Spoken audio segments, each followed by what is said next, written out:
నీ కుడి చెంప మీద కొడితే నీ ఎడం చెంప చూపించు అనే చట్టం, నీ శత్రువు అయినా సరే వాడి కొరకు ప్రేమించు, ప్రార్థించు అని నేర్పించిన చట్టం.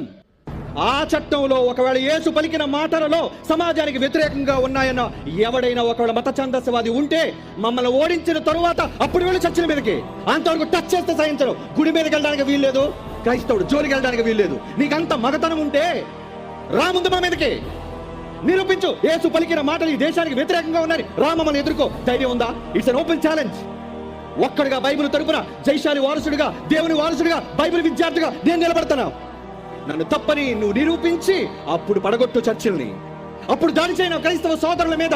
అలాంటి వాళ్ళందరికీ క్రీస్తు తరపున హెచ్చరిక చేస్తున్నాం. ఇది ఖబర్దార్, క్రీస్తు జోలికి గాని బైబిల్ జోలికి గాని ఎవడు వచ్చే అధికారం లేదు. నీకంత దమ్ముంటే ముందు బైబిల్ తప్పని నిరూపించి మా దగ్గరకు వచ్చి. ప్రపంచంలో ఎవడు తీసుకొస్తా ప్రపంచంలో ఎవడు గెలవలేడు. కారణం మాకున్న ధైర్యం, నమ్మకం ఏంటో తెలుసా? యేసు